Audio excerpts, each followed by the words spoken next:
Mes prédécesseurs orateurs ont évoqué avec optimisme ou moins d'optimisme les capacités de développer des thérapeutiques pour des maladies fréquentes mais complexes. Ma chance, c'est de travailler sur des maladies extrêmement simples, parce que ce sont des maladies monogéniques, c'est-à-dire que les mutations d'un gène sont responsables, en première approximation du moins, de l'ensemble des manifestations de la maladie. Évidemment, ce sont des maladies rares, et mon domaine de prédilection concerne les pathologies du système immunitaire qu'on appelle les déficits immunitaires héréditaires. Il faut savoir qu'il y a environ 9000, aujourd'hui on estime qu'il y a environ 9000 maladies monogéniques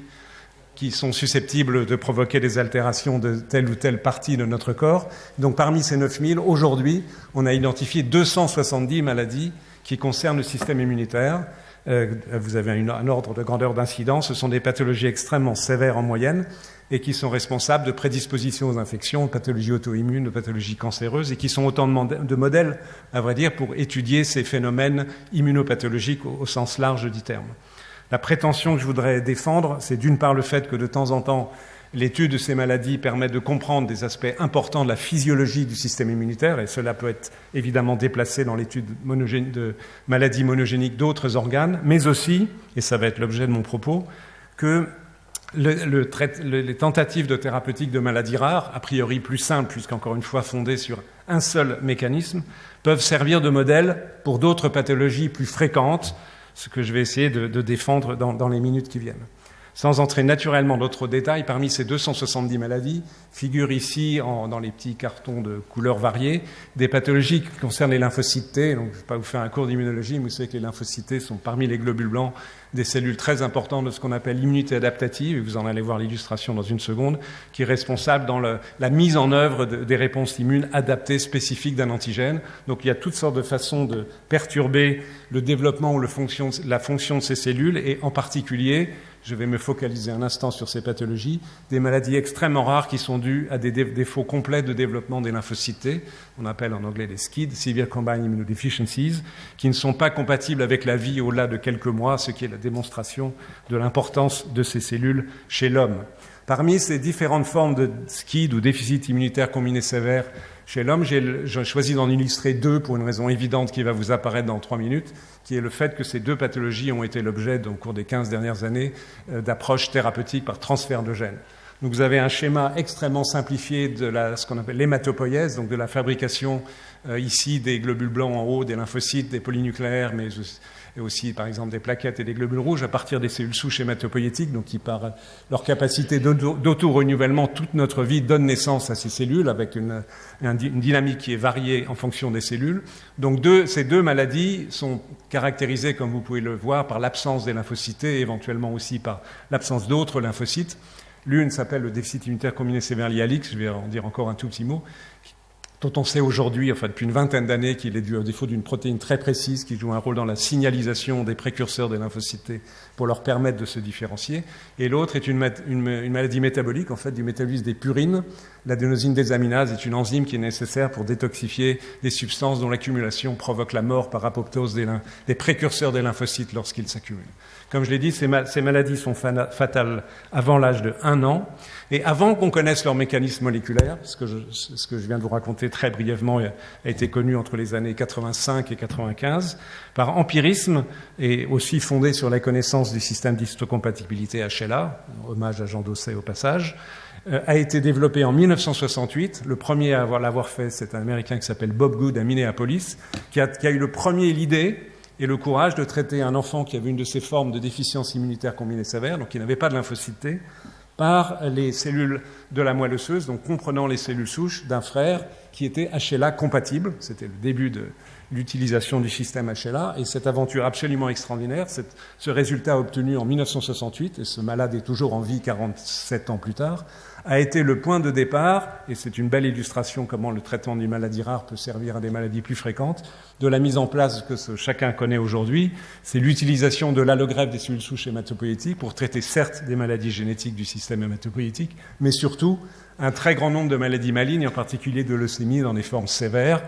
Aujourd'hui, il y a environ 35 000 malades dans le monde qui chaque année bénéficient, faute de mieux, d'une allogreffe de cellules souches hématopoïétiques permettant environ à 2/3 d'entre eux de guérir. Donc début par une maladie absolument exceptionnelle, un cas pour 50 000 naissances à peu près,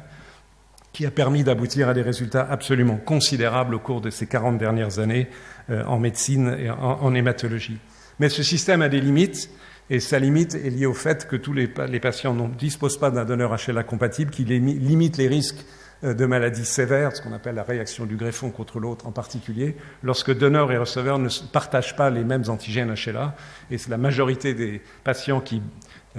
nécessitent une allogreffe de moelle osseuse, quelle que soit l'étiologie de la maladie que l'on cherche à traiter, ne bénéficient pas d'une telle situation.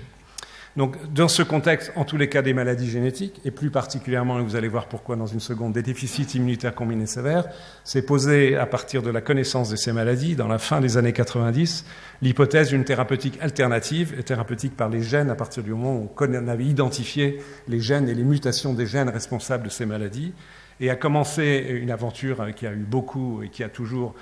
beaucoup d'aléas, d'échecs plus nombreux et de quelques réussites, l'aventure de la thérapie génique dont je vais vous dire un mot, et je vais essayer de vous expliquer pourquoi, comme pour l'allogreffe de cellules souches hématopoïétiques, la thérapie génique a débuté par le traitement de ces formes très rares de déficit immunitaire que l'on appelle les déficits immunitaires combinés sévères, et particulièrement les deux maladies que j'ai déjà mentionnées.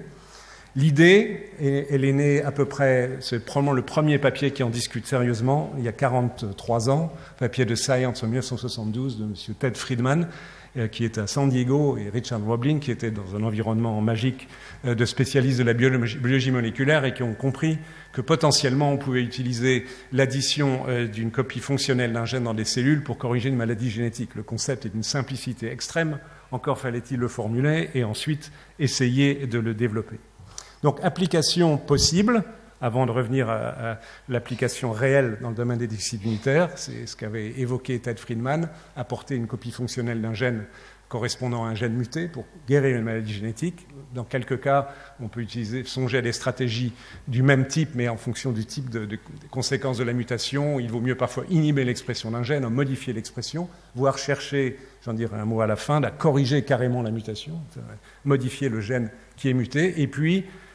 autre stratégie possible qui se développe hors des maladies génétiques, notamment le domaine du cancer. Si Thomas avait parlé encore un peu plus longtemps, il aurait pu dire quelques mots de progrès récents dans le traitement de leucémie par thérapie génique, en ajoutant un nouveau gène dans une cellule pour créer une nouvelle fonction, par exemple anticancéreuse, en particulier en générant des réponses immunes adéquates. Donc le principe général, il est encore une fois une grande simplicité, un morceau d'ADN schématiquement avec un promoteur pour permettre la transcription du gène, vectorisé pour qu'il pénètre dans une cellule et qu'ensuite la protéine soit exprimée et ainsi la fonction. Dans le domaine des cellules hématopoïétiques, qui va être celui dont je vais discuter essentiellement, si l'on souhaite qu'un gène soit exprimé, il faut qu'il soit présent dans les cellules, c'est une évidence, que l'on cherche à traiter. Comme vous le savez tous, le système hématopoïétique est l'objet de divisions cellulaires multiples entre la cellule souche qui est en présentant toute petite quantité dans la moelle osseuse et les cellules filles terminales, les lymphocytes, les polynucléaires, neutrophiles, les globules rouges, etc., se produisent un très grand nombre de divisions cellulaires. Donc si l'on souhaite que le gène à but thérapeutique soit présent dans les cellules matures, il faut qu'il soit reproduit, recopié à chaque division cellulaire. La seule façon que l'on sache aujourd'hui mettre en œuvre pour obtenir ces résultats, c'est que le vecteur, on va voir dans un instant qu'il s'agit de ce qu'on appelle le rétrovirus, le virus dont le matériel génétique est composé d'ARN, une fois qu'il a pénétré dans la cellule, a fait que ces propriétés de ce virus, que le segment génétique du virus, ici marqué schématiquement de ce petit rectangle bleu, s'intègre au sein de l'ADN, donc l'hélice noire est censée représenter un petit morceau d'un chromosome de notre génome, et qu'on a donc, entre guillemets, une cassette qui contient un gène qui va pouvoir être exprimé, l'ARN messager, transcrit, et la traduction en protéines et la fonction obtenue. C'est la seule manière à laquelle on puisse songer en thérapie génique pour cibler des cellules en division. Il y a une stratégie alternative si l'on cherche à cibler des cellules qui ne sont pas en division, je n'avais pas le temps de l'évoquer aujourd'hui, mais qui est utilisée avec un certain succès pour d'autres maladies, je l'évoque d'un instant, comme l'hémophilie ou les rétinopathies d'origine héréditaire. Donc nous sommes dans le système hématopoïétique. Pourquoi les déficits immunitaires combinés sévères ? Parce que, je l'ai déjà dit brièvement, à la fin des années 90, nous, collectivement, avons compris de façon assez raffinée le mécanisme physiopathologique. Dans le cas de la maladie qui a été la première à avoir été traitée par transfert de gènes, de forme liée à l'X de déficit immunitaire combiné sévère, il s'agit donc d'un défaut d'une protéine qui s'appelle gamma-C, qui est en fait, comme indiqué en bas de cette diapositive, composant de plusieurs récepteurs de cytokines, donc de substances qui agissent sur les cellules du système hématopoïétique et leur transmettent des signaux de survie, de prolifération et d'activation. Donc l'absence du signal, et en particulier de certains récepteurs qu'on appelle le récepteur de l'interleukine 7, à la surface des précurseurs des lymphocytes T et NK, tout ce qui est dans le carré ici est absent chez ces malades. Il manque des signaux nécessaires à la prolifération des cellules et on arrive à ce désastre de l'absence de lymphocytes T. Mais la compréhension de ceci, combinée avec une observation, et quelqu'un a évoqué tout à l'heure que de temps en temps une observation unique peut avoir un poids non négligeable en médecine. C'est le cas ici d'un travail qui a été mené en particulier chez nous par Geneviève de Saint-Basile. C'est en observant un patient qui à l'époque était unique, d'autres ont été observés ultérieurement, qui a porté une mutation délétère du gène gamma-C, qui normalement aurait dû se trouver dans la situation indiquée schématiquement à gauche, absence complète de lymphocytes T et également lymphocytes natural killer dérivant des cellules souches hématopoïétiques, donc situation dont je rappelle qu'elle est fatale avant l'âge de 1 an. Contrairement à cela, ce patient qui a pourtant hérité d'une mutation délétère, qui était fatale chez l'autre membre de la famille, ce patient avait une maladie extrêmement modeste, petite prédisposition aux infections, mais sans plus. Il a vécu ainsi plusieurs années, et de façon surprenante, on a observé que les lymphocytes T présents dans le sang de cet enfant, donc il avait des lymphocytes T, alors qu'il n'aurait pas dû, entre guillemets, en avoir, exprimer la protéine gamma-C, et on a pu montrer que ceci était l'effet d'un événement de mutation somatique qui, par chance, a corrigé spontanément la mutation délétère dans un précurseur lymphocyte T et généré environ 1% du nombre normal de lymphocytes T et leur capacité de reconnaissance d'antigènes. Donc ce qui s'est passé chez cet enfant, c'est ce qui est indiqué dans le titre de cette diapositive, c'est une forme de thérapie génique naturelle qui n'a pas guéri sa maladie, mais l'a considérablement améliorée. Donc le raisonnement à partir de là était très simple. Si la correction, qui probablement est survenue dans une seule cellule, est capable de corriger partiellement, mais très significativement, une maladie aussi grave, on doit pouvoir être capable de reproduire cela sur un nombre de cellules un peu plus important, au moins quelques milliers, voire plus, et ainsi obtenir une correction durable de ce type de pathologie. C'est exactement comme ça que le raisonnement a été mené et que l'histoire de la thérapie génique a commencé de façon efficace, et parce que c'est un contexte favorable lié au fait que le petit nombre de précurseurs de lymphocytes que nous avons se divise considérablement et génère un très grand nombre de lymphocytes T, des milliards, à très longue durée de vie. Donc, une situation extrêmement favorable. Je vous verrai tout à l'heure des exemples opposés de grandes difficultés. Donc, cette affaire a commencé sur le plan clinique en 1999, avec notamment les deux personnes, vous avez la photo ici, qui s'appellent Salima Senbe-Abina et Marina Cavazzana. Le principe est assez simple, c'est de prélever les cellules de la moelle osseuse d'un enfant malade, d'en sélectionner les cellules les plus immatures, donc qui contiennent les cellules souches, de les activer parce que sinon le virus qu'on utilise, je vais en dire un mot dans un instant, ne peut pas entrer en contact avec le génome et donc induire l'événement de recombinaison qui est en haut à droite de cette diapositive. Ces cellules, après avoir été activées par les cytokines, sont infectées avec le vecteur rétroviral qui est ici à 3 reprises, ça c'est tout petit peu de la cuisine, et réinjectées au malade par simple transfusion en espérant un effet. Donc l'idée, naturellement, s'il s'agit de vecteurs dits de première génération, vous allez voir dans quelques minutes pourquoi je parle de vecteurs de première génération, ce type de vecteur utilise des propriétés intrinsèques au génome du virus pour induire l'expression de la protéine gamma-C, mais aussi donc l'intégration du matériel génétique sous forme d'ADN quelque part dans un chromosome. On pensait initialement que cet événement se fait au hasard, il ne se fait pas du tout au hasard, mais la résultante en tous les cas, et ça c'est exact, c'est que le gène thérapeutique, le transgène, est répliqué à chaque division cellulaire et qu'il est susceptible d'être transcrit, d'être traduit et de restaurer une fonction. Donc c'est le principe. Donc ceci, si l'on veut de façon très schématique,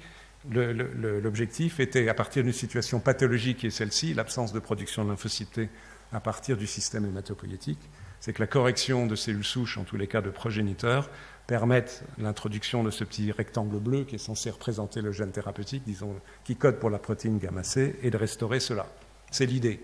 Est-ce que cela fonctionne? La réponse est oui. Si on regarde, on poule les premiers résultats de 2 études, une faite en France, puis une en Grande-Bretagne, spécifiquement pour cette maladie, 20 malades traités entre 1999 et 2002. Parmi ces 20 malades, aujourd'hui, 17 sont en vie grâce à la thérapie génique, c'est-à-dire qu'ils ont dans leur sang, dans leurs organes lymphoïdes, des lymphocytes T en particulier, qui expriment cette fameuse protéine gamma C, qui fonctionne et ils les mettent à l'abri d'infections graves.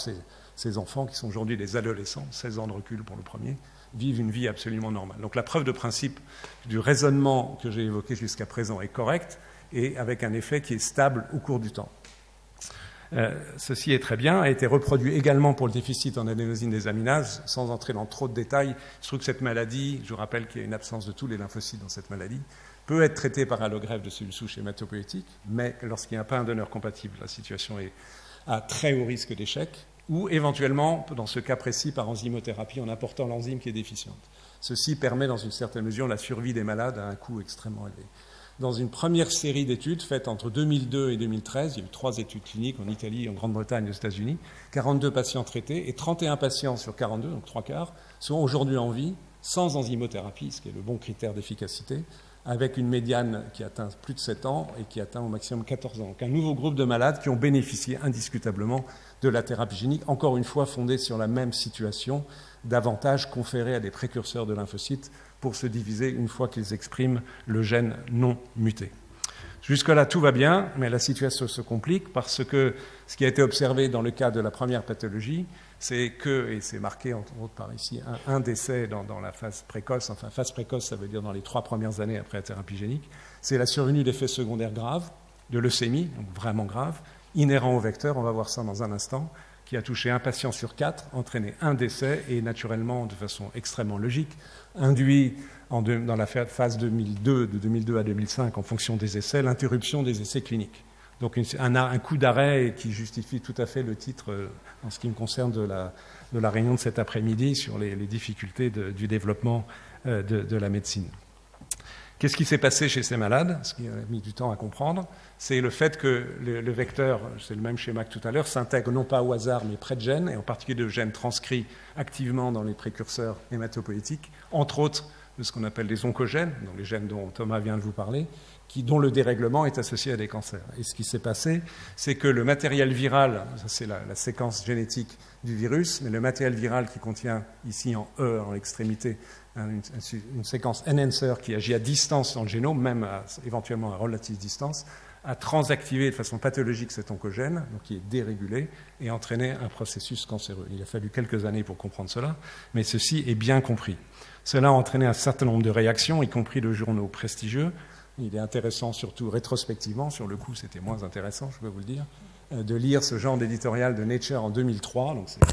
à peu près un an après les premiers incidents graves de cette thérapie génique. Comme vous pouvez lire, Cancer Fears Cast Doubts on Future of Gene Therapy. Donc clairement, la thérapie génique était morte dans l'esprit de Nature et de beaucoup de monde, mais en particulier de Nature.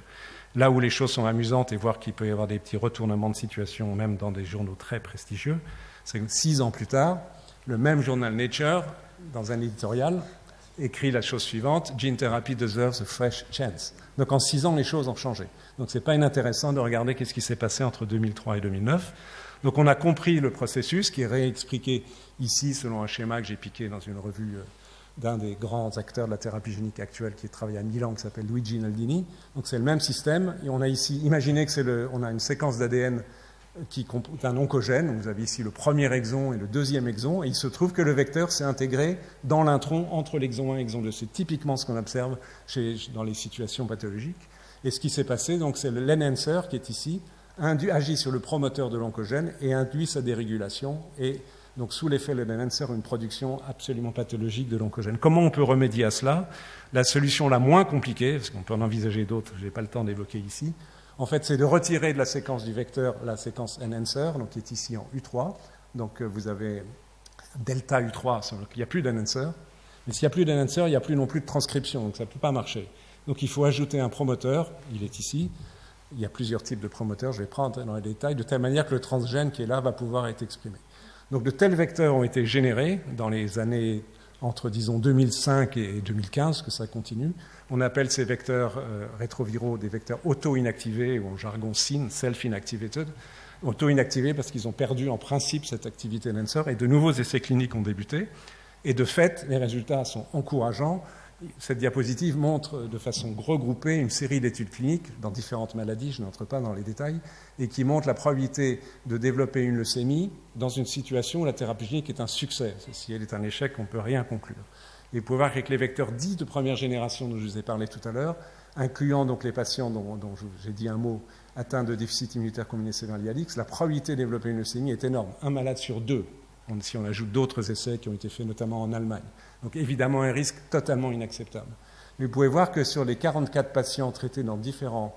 groupes à Paris mais aussi ailleurs, pour différentes maladies, la bonne nouvelle, c'est qu'avec 8 ans de recul pour les premiers malades traités, il n'y a aucun cas de leucémie, ce qui de façon claire et significative indique que la nouvelle génération de vecteurs où la Nancer a été retirée est plus sûre, ce qu'on ne peut pas dire aujourd'hui parce qu'évidemment ces nombres sont ridicules, hein, c'est sur toujours de malades en nombre faible, mais on ne peut pas dire jusqu'à quel point ils sont plus sûrs, quel est le risque résiduel. Et évidemment, ceci est une bonne nouvelle et une nouvelle encourageante, ce d'autant que ces vecteurs sont également efficaces. Si on regarde le traitement de la même maladie qui a été traitée en 1999, déficit immunitaire combiné sévère lié à l'X, dans un essai que nous avons mené ces dernières années avec des collègues en Grande-Bretagne et aux États-Unis, de la même façon qu'on l'a observé avec le premier essai, on observe l'apparition des lymphocytes T, des lymphocytes CD4, CD8, donc les différentes catégories de lymphocytes T, des lymphocytes naïfs, je n'entre pas dans les détails. En fait, la cinétique d'apparition des cellules est à peu près comparable et ces cellules fonctionnent. Donc on a une situation favorable qui combine, avec la prudence qu'il s'agit d'un nombre limité de malades et un recul qui atteint au maximum 5 ans aujourd'hui, mais qui cumule efficacité et apparemment absence de toxicité, en tous les cas dans les délais impartis. Donc ça, c'est un contexte qui permet aujourd'hui d'envisager de traiter d'autres pathologies, au moins des pathologies héréditaires du système hématopoïétique, donc à côté de déficit immunitaire héréditaire, d'autres maladies dont je vais dire un mot brièvement, qu'on appelle les maladies métaboliques. On s'intéresse aux macrophages pour apporter les substances déficientes chez les patients, ou les maladies de l'hémoglobine. Mais cette affaire est plus ou moins simple. On a commencé par le plus simple et on va vers le plus compliqué. Donc ce qui est le plus simple, c'est ce qui a été fait jusque-là, c'est-à-dire une situation où il y a un avantage sélectif apporté par l'expression du transgène au précurseur lymphocytaire qui permet de corriger donc la production des lymphocytes T, sachant que les lymphocytes T ont une durée de vie de dizaines d'années. Donc même une procédure très peu efficace sur le plan technique aura un bénéfice clinique. Donc c'est ce qui a été observé pour le déficit immunitaire combiné sévère lié à l'X et ADR, mais ça fait tout petit nombre de malades et donc une application très limitée de la thérapie génique. Étape 2, un peu plus compliquée, qui est illustrée par une maladie qui est une autre forme de déficit immunitaire rare, dont je vais vous dire un mot maintenant, qui s'appelle le syndrome de Wiskott-Ulrich. On a toujours une situation où on escompte un avantage sélectif, fondé sur la connaissance du rôle de la protéine déficiente dans ces maladies. Mais dans cette maladie-là, comme vous allez le voir dans un instant, non seulement on veut corriger les lymphocytes, mais aussi les plaquettes, parce qu'il s'agit d'une pathologie rare qui provoque un défaut en fait de survie des plaquettes, donc une thrombopénie et un syndrome hémorragique, comme vous pouvez le voir sur la peau de cet enfant, mais également une immunodéficience, pathologie auto-immune sévère. C'est une maladie extrêmement grave qui met en jeu le pronostic vital dans les premières années de vie. Et on connaît aujourd'hui bien également la physiopathologie. Cette maladie est due aux déficiences d'une protéine qui s'appelle WASP, et qui contrôle l'organisation du cytosquelette, l'architecture des cellules du système hématopoïétique. Je n'entre pas dans trop de détails. Donc, de la même façon, ce qui a été proposé, c'est d'utiliser un vecteur qui, cette fois-ci, est un vecteur un peu différent, je vais dire un mot dans un instant, pour corriger les cellules progénitrices de la moelle osseuse, prélever la moelle osseuse des patients et de le réinjecter aux patients. Mais cette fois-ci, on veut corriger beaucoup plus de cellules souches, parce que sinon, on sait que l'efficacité ne sera pas là, parce que l'on veut une production de plaquettes, notamment, permanente, importante au cours de la vie de ces patients. Donc pour ce faire, nous avons, comme d'autres, utilisé les vecteurs qui ont été d'abord produits dans le laboratoire, enfin le concept est né dans le laboratoire de Inderverma aux États-Unis et développé notamment par Luigi Naldini et d'autres, qui sont des vecteurs lentiviraux, qui sont toujours des rétrovirus, mais l'antivirus c'est notamment HIV. Donc d'utiliser la propriété de rétrovirus comme le HIV, non seulement d'être capable d'introduire un gène dans le génome d'une cellule qui est en division, comme le font les rétrovirus dont je vous ai déjà parlé, mais également peut le faire dans une cellule, même si elle n'est pas en division cellulaire. Et alors, la plupart des cellules souches, à un temps T de la vie, ne sont pas en division, donc ça augmente considérablement l'efficacité. Et donc un tel vecteur a été utilisé, je n'entre pas dans les détails technologiques, pour traiter cette maladie, avec un gain d'efficacité escompté. Et de fait, même si les résultats sont encore préliminaires, à travers des études en partie publiées pour des études italiennes et des malades traités ici et à Londres,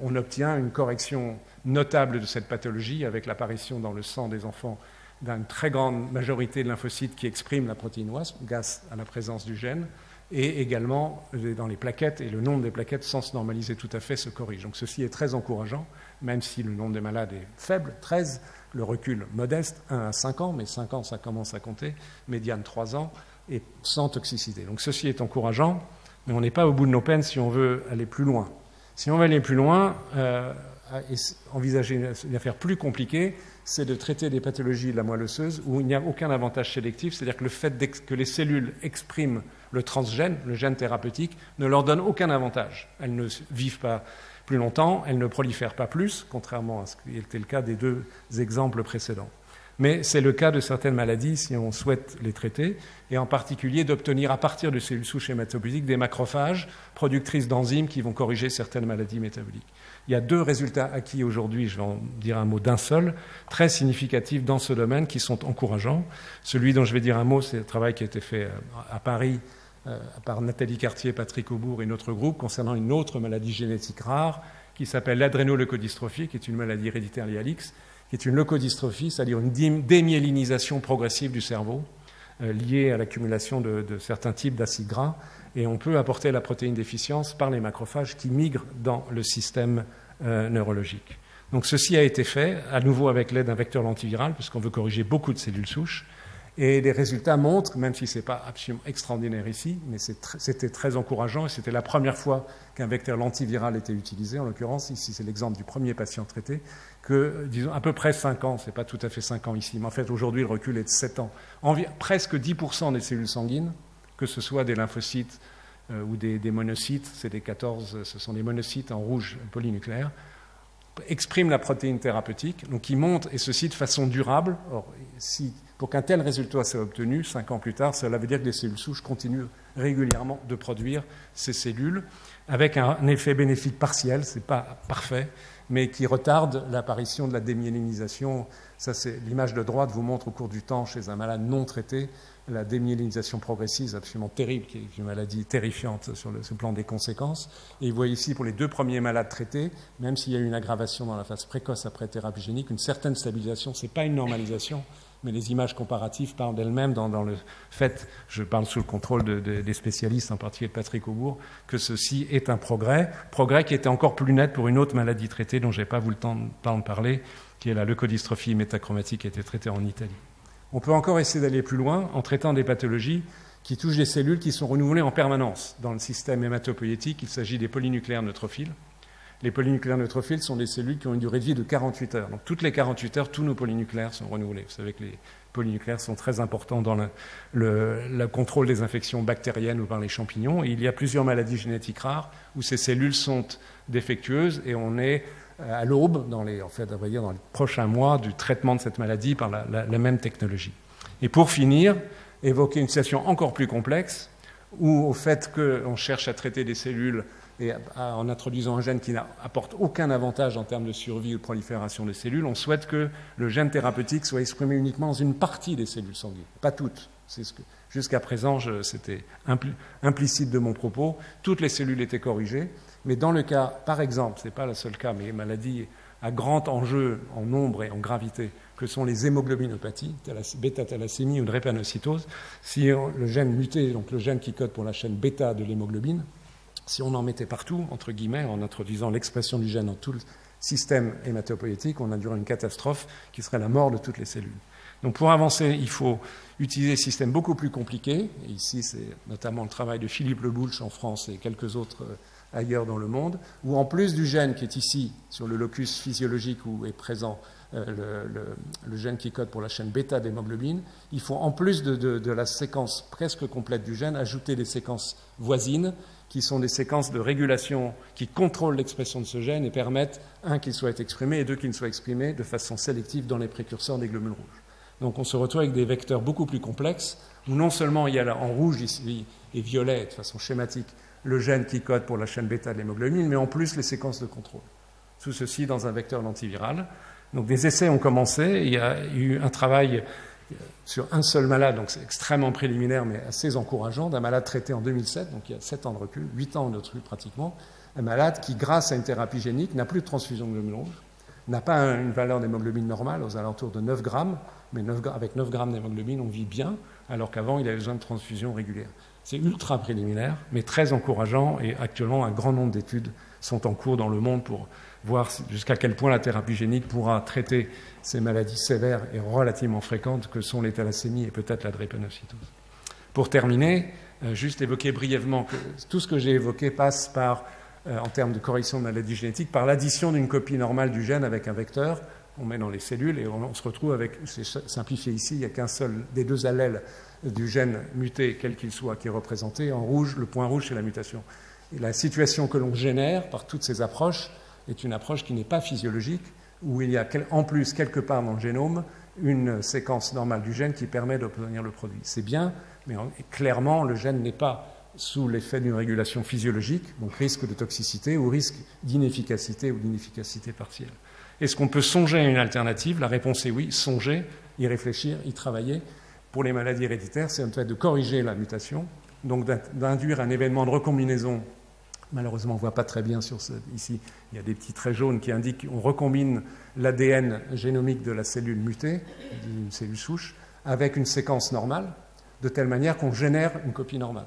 Donc ces événements de recombinaison homologue, on peut les générer aujourd'hui en utilisant, il faut apporter 2 éléments dans la cellule que l'on cherche à traiter, une nucléase, donc une enzyme qui va couper l'ADN et qui va la couper de façon ciblée exactement à côté de la mutation. Et de tels produits existent aujourd'hui, ils sont en plein développement, ils font la une des journaux scientifiques tous les jours, notamment le système qui s'appelle CRISPR-Cas9, que tous les biologistes connaissent très bien aujourd'hui parce qu'ils l'utilisent dans leur laboratoire indépendamment de la thérapie génique. Donc c'est une approche possible, mais il faut en plus évidemment apporter une séquence d'ADN complémentaire pour obtenir cette correction. À petite échelle, et dans quelques modèles murins, ceci a été montré efficace. Néanmoins, la fréquence de correction est encore trop faible pour envisager un effet thérapeutique, et il reste encore la problématique d'avoir des événements de recombinaison qui ne soient pas spécifiques et donc qui soient toxiques. Donc c'est une voie de recherche, mais pas une voie qui aboutit. Donc en conclusion, la situation actuelle, donc fondée initialement, historiquement, sur l'approche par la thérapie génique du déficit immunitaire, c'est un succès pour un tout petit nombre de malades, un peu plus d'une centaine, néanmoins ça commence à être significatif, malades qui ont un bénéfice clinique indiscutable. 6 maladies, et ceci, j'insiste, est fondé sur le fait que l'on connaissait très bien, on connaît toujours la physiopathologie, donc les mécanismes précis de ces maladies. À partir de là, on peut sérieusement songer à l'extension des indications. Dans le domaine de l'hématopoïèse, il y a au moins 10 maladies qui vont être l'objet d'études dans les mois qui viennent, dont plusieurs déficits immunitaires, mais aussi dans d'autres types de situations, maladies acquises, et leucémie, je l'ai évoqué d'un mot. J'ai évoqué aussi hémophilie, rétinopathie, et avec des stratégies différentes de thérapie génique in vivo, il y a des résultats assez prometteurs, même s'il faut évidemment être prudent dans l'interprétation des données. Je finis avec 3 phrases. 1, il est absolument essentiel que ces patients soient suivis au long terme, parce qu'on apprend beaucoup, d'abord, y compris sur les aspects fondamentaux de la physiologie de comportement des cellules, parce qu'on a marqué les cellules, mais aussi c'est essentiel pour évaluer l'efficacité et la sécurité. 2, les nouvelles technologies, j'y ai fait allusion, entre guillemets, de genome editing, peut-être d'ingénierie des cellules souches, on verra dans le futur, sont susceptibles d'apporter une vision différente de l'application de la thérapie génique à l'avenir. 3, nous en sommes dans une situation où c'est une nouvelle thérapeutique non conventionnelle, avec des virus ou des morceaux d'ADN, que pour ce qui est de la thérapie génique ex vivo, la cellule génétiquement modifiée ex vivo du malade devient elle-même le médicament, selon la réglementation actuelle. Les implications en termes de conditions environnementales de modification des cellules sont extrêmement lourdes, je n'ai pas le temps de les évoquer, mais c'est en train de modifier complètement la façon de travailler, et peut-être pas de façon très très simple. Finalement, il y a encore quelques points non résolus, en particulier la production à très grande échelle des vecteurs pour traiter un grand nombre de malades, donc autrement dit l'industrialisation, même si un certain nombre d'industriels, y compris de très grands comme GSK, sont maintenant impliqués dans ce domaine. Et le dernier mot, c'est pour envisager une notion complètement différente, qui est le coût commercial. Il se trouve qu'il y a un médicament de thérapie génique qui est aujourd'hui commercialisé. J'en ai pas parlé, c'est le nom du produit, c'est Libera, pour traiter une maladie extrêmement rare du métabolisme des lipides, qui est le déficit en lipoprotéines lipase. Très peu de malades. Curieusement, les données scientifiques sur lesquelles ont été fondées l'autorisation de mise sur le marché sont assez faibles, mais ce qui est intéressant de constater et très inquiétant pour l'avenir, c'est que le coût d'un traitement pour un malade par le Glybera est de 1,1 million d'euros. C'est le médicament le plus cher au monde à ce jour. Ça n'augure pas très très bien de la suite, en sachant que les industriels prétendent fixer le prix à travers le bénéfice apporté au malade. Donc si vous imaginez le traitement d'un enfant qui a un déficit immunitaire combiné sévère, qui a 6 mois de vie, et dont vous allez espérer prolonger sa vie de 50 ou 80 années, ça risque de coûter cher. Voilà, je m'arrête là. Ici, vous avez la liste de personnes importantes qui ont participé à ces travaux. Juste, je rementionne le nom des 2 personnes marquées en bleu ici, qui sont clés. Marina Cavazzana, Salima Senbe Abina. Et bien sûr, ce sont des travaux très largement collaboratifs. Je vous remercie.